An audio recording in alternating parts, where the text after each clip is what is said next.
Hi, it's me again with CorelDraw tips and tricks. Somebody posted this exact thing on Facebook, and I don't know exactly what they're trying to do, but if you look, the contour is too big, and you've got these little dots and thick line.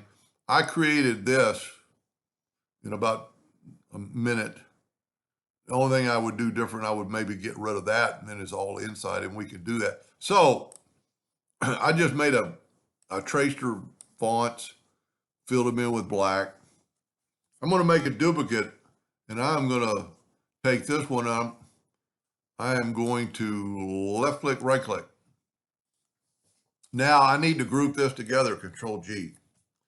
I need to take this and Control G. The reason they're broken apart because I filled them with the Smart Fill and moved them over. Now we're going to take this. I always I think it's better to work with these lines than have a fill when you're contouring. So we're going to go to Effects and Contour. I'm going to contour the outside just 0.1 with rounded corners. And we get that. That's pretty good. So now what we can do is go up to Object and break the contour apart and just get the outside and move it over, turn it red, and make it a little thicker, whatever thickness you want. I'm hoping this is helping. Now we're going to do the same thing to this.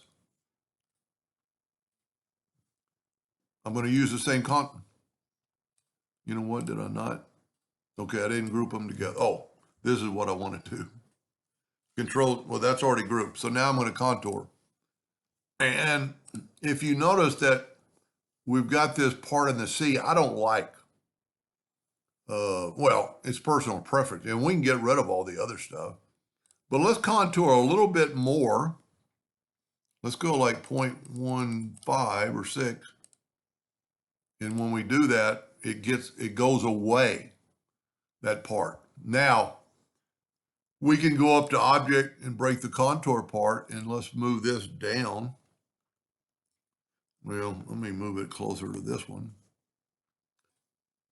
Now what we can do, if we contour to the outside 0.16, we can contour 0.06 to the inside, and see we have a smaller contour now. Then go to Object, Group, and or break contour apart. Grab that interior one and move it over, turn it red. And I don't remember what thickness of line we used. We used a 3-point line, so grab a 3-point line. And there you have all the inner stuff is gone, which I think is going to be a lot more readable. I actually think it would be best to do the whole word like that. This does look pretty cool. Now you can get rid of these interior parts two ways. You could take the shape tool, and there's not too many of them when you select them and hit delete. I actually think it would be better to have it without those other interior parts, so we could do the same thing. That's just personal preference. You know, they might want that. And, you know, you could do the same thing I did to this word as I did to this word. I'm truly hoping that helped her a little bit, you know, because this is kind of hard to read. Anyway, I hope that helped. Thank you for watching.